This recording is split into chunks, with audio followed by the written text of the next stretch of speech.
Hello everyone, today I'm going to be ranking all the roots from worst to best. For those who don't know, I recently did a Plants vs Zombies challenge where I can only use roots.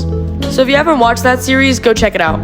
With the challenge being over, it's undeniable that some roots have helped me out more than others. So today I'm going to rank all of them from worst to best, and finally answer the question of, what is the best root in Plants vs Zombies? In last place, we have Intensive Carrot. This plant is absolutely terrible, regardless of challenge or not.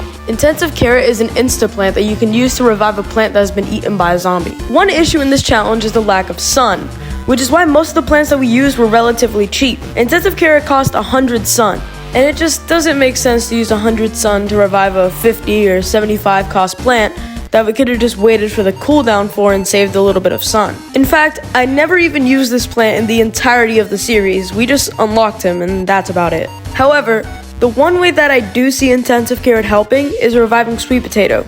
Since we use the sweet potato strategy in Jurassic Marsh, I can see Intensive Carrot as like a last resort option. So I'm putting it in F tier. In 18th place, we have tile turnip. Tile turnip will create a power tile just like the ones that we see in Far Future, except we never really got to use him. The gimmick with tile turnip is that he increases in sun cost every single time you use him. And this is by double. It will go from 250 to 500 sun cost, then from 500 to 1000. And like I said in the previous entry, sun is scarce. There was never really a stage where we had excess sun to spend on tile turnip. However, I did put him above Intensive Carrot because I do see him being useful on the Produce X sun levels because we can actually bring a sun producer and we can have more sun to spend. Tile turnip is actually a pretty good plant. It's just unfortunate that we don't have enough sun to use on him. Just imagine what could have been. I still gotta put an F tier though. In 17th place, we have garlic. And once again, this is one of those plants that are absolutely terrible regardless of the challenge or not. Although I made a promise where I would have to use garlic in every single level after I unlocked it, there were still very few times where I actually would have ended up using garlic and where he would have actually helped. The only times that I remember garlic actually being useful is when we would place him in front of the ankylosaurus so that he wouldn't do anything, and also when we would use him as cannon fodder against the fisherman zombie. Also, garlic had like no synergy with any of the plants, and sometimes would even work against some of the plants. I'm gonna put him above Intensive Carrot and tile turnip because he was at least somewhat helpful in a couple of stages. Still left here though. In 16th place, we have hot potato. There's not much to say about hot potato. He didn't really help us outside of frostbite caves because you can't use him outside of frostbite caves. But in frostbite caves, he helped us out tremendously to counter the snowballer zombies. I still don't know their name. Hot potato also helped us counter the freezing winds and make our life a whole lot easier in this world. He carried us through frostbite caves. But given the fact that you can't use him in any other world, I'm gonna have to put him in D tier. In 15th place, we have Gravebuster. And you might be wondering, early morning humor, why is Gravebuster above hot potato since they both help you out in a specific world and then you can't use them after that? Well, I put Gravebuster above hot potato because he helped out more than hot potato. Hot potato just helped at making the world easier to beat. Meanwhile, Gravebuster made the world possible. The first couple levels of Dark Ages would have been impossible without Gravebuster destroying the sun graves. So with that being said, I'm putting Gravebuster above hot potato, but still in D tier.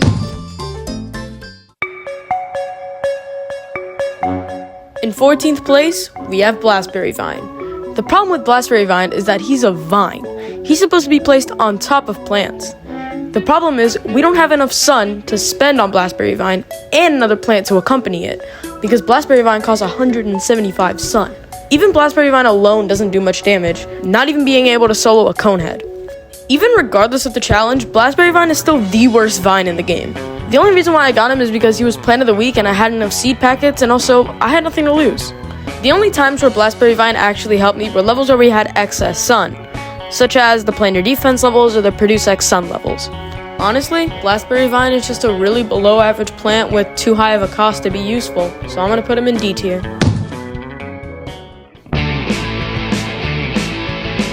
In 13th place, we have Phat Beets.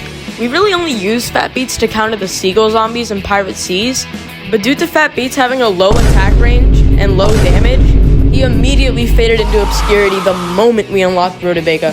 Rotobaga just does everything Phat Beets does except better, but we'll talk about rotobaga later. With that being said, Phat Beets is going in D tier.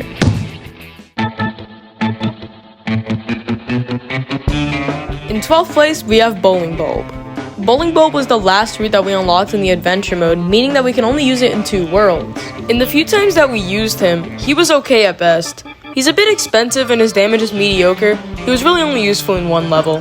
His plant food's also really destructive, so he has a lot of potential. It's just unfortunate that we unlock him so late into the game. With that being said, I'm going to put him in a solid C tier. In 11th place, we got spikerock. It might come as a surprise to you to see spikerock below spikeweed, considering spikerock is a direct upgrade. But hold up, let me cook. If you recall, the only times that we used spikeweed and spikerock were when we were doing the sweet potato strategy. The sweet potato strategy relies on sweet potato. If sweet potato dies, the entire strategy gets ruined.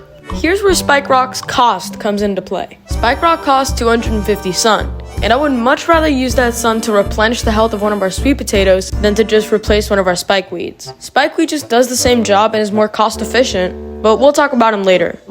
I'm gonna put spikerock in C tier. In 10th place, we got Potato Mine. Potato Mine's actually really helpful, and he can help us in 2 different ways. He can help us in the early game to deal with the first couple zombies while we build up our defense, and he can also help us take down high HP targets, like the mechs or the gargantuars.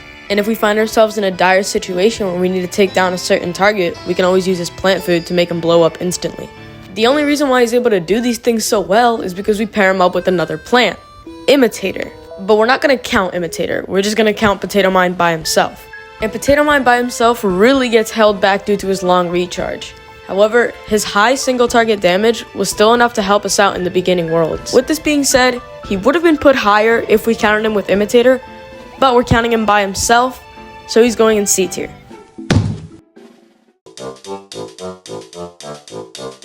In 9th place, we have Spikeweed. And Spikeweed's actually really versatile. He can help us out in a bunch of different ways. We could plant him on the flower line so the zombies don't trample the flowers. We could plant him in front of a sweet potato for the spikeweed and sweet potato strategy. Or we could even place an entire column of spikeweed for the chicken wranglers or the weasel hoarders. The best of these strategies being the sweet potato and spikeweed strategy, which absolutely carried us through Wild West, Frostbite Caves, Lost City, and even a little bit of our future. Spikeweed is also really cost efficient, costing only 100 sun and not being removed the entire game. Unless, of course, you count the spikeweeds that sacrificed their lives in Wild West. Unfortunately, when sweet potato stopped being viable, so did spikeweed. But due to its cheap cost and versatility, I'm gonna put it in B tier. In 8th place, we have Imitator. And Imitator is pretty hard to rank, because Imitator varies based on whatever plant you imitate. So if we imitate the worst plant, then Imitator won't be good. And if we imitate the best plant, then Imitator will be good. So the way that I'll be ranking Imitator is based on how useful the ability to duplicate a plant is. Oftentimes we paired Imitator with the potato mines, and this really benefited them since they have a long cooldown. So being able to have 2 of them at the same time is actually really helpful. Because of this, I'm gonna put Imitator in B tier. In 7th place, we have Sweet Potato. Sweet Potato's ability to drag zombies into its lane works really well if you pair it with almost any plant, like rotobaga, Phat Beets, spikeweed, celery stalker, the list goes on. Not only that, Sweet Potato is also a really good wall plant, being able to protect all 5 lanes just by placing 2 sweet potatoes. There's still a better wall plant, but we'll talk about that later. Despite Sweet Potato being one of the very first routes that I unlocked, it still maintained its relevance throughout most of the challenge. She's a good wall plant that can be paired with almost every route. She's definitely going in A tier.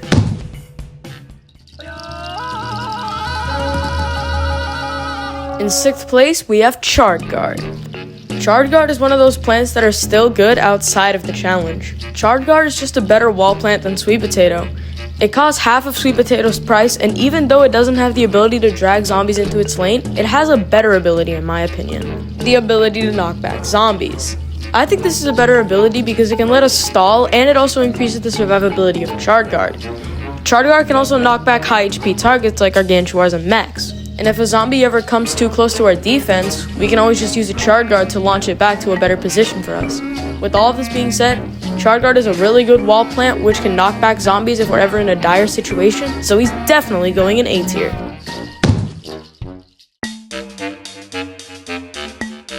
In 5th place, we have Stunion. Stunion's ability to stun zombies is really helpful because you can take advantage of that time to do a lot of things, like give your potato mine more time to arm themselves, or deal damage to the zombies while they're stunned, or sneak a little explosive underneath the zombie. The point is, Stunion gives you a lot of valuable time while the zombies are stunned, and his recharge isn't even that long. With all of this being said, he's definitely the best support route, so I'm definitely going to put him in A tier. In 4th place, we have Aquavine. Aquavine will behave differently depending whether he's on land or whether he's on the water. When he's in water, he'll shoot a high-speed projectile piercing through the zombies. He'll also let you place plants on top of him. When he's on land, however, which is what we're going to be focusing on, he'll shoot a projectile at a zombie, knocking it back and dealing decent damage. This knockback, paired with Aquavine's fast attack rate, almost immobilizes some zombies. Zombies with low speed, such as this football mech, get absolutely destroyed by Aquavine. If you recall, I placed Blastberry Vine really low on the list, and that's because Blastberry Vine basically relies on another plant being there. Aquavine is cheaper than Blastberry Vine and is way better by himself. With good attack, high attack speed, and knockback, he's definitely going in S tier.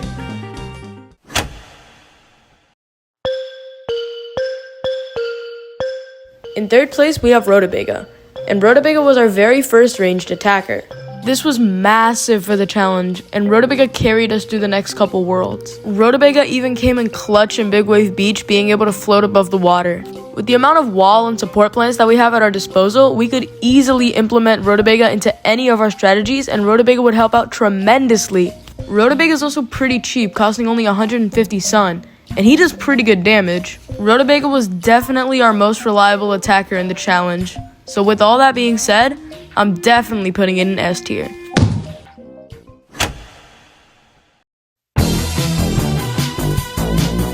In 2nd place, we got Celery Stalker. And who doesn't love this guy? Oh. Personally, I think this plant is absolute garbage. But in all seriousness though, Celery Stalker actually helped us out a lot. He does everything that Potato Mine does for the early game, except a lot better. Not to mention, if you pair him up with Stunion, you can take down up to a Gargantuar. You can also add Celery Stalker to the Sweet Potato Spikeweed strategy for even more damage. You could also effectively use him as an insta for zombies that need to be killed quickly, such as the Octo Zombie. Celery Stalker's cheap, he does high damage, and he's incredibly versatile.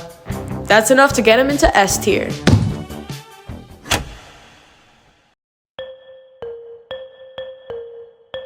In 1st place, we have Primal Potato Mine. Oh my god, I'm so shocked. Primal Potato Mine is in 1st place. Look at how shocked I am. But in all seriousness, are you really shocked that Primal Potato Mine is in 1st place? I mean, think about it. He costs 50 sun, does the same thing as a cherry bomb, he has a faster cooldown, and his plant food is to literally create 2 duplicates of himself. From the moment we unlocked Primal Potato Mine, he carried us throughout the rest of the game. Primal Potato Mine is just so astronomically busted for this challenge. Just look at the background footage I'm using. Primal Potato Mine is soloing this plan your defense stage. Primal Potato Mine is literally capable of destroying an entire wave of zombies with only 1 plant food. Yeah, definitely S tier. Well, there you have it. All the routes ranked from worst to best. I put a lot of effort into this video, so if you liked it, consider liking and subscribing. And if you disagree with any of my rankings, comment down below, and I'll leave a little heart letting you know that I've read your criticisms. Here's our final rankings. You can pause if you want to take a look at them. But yeah, that concludes this video. Thanks for watching.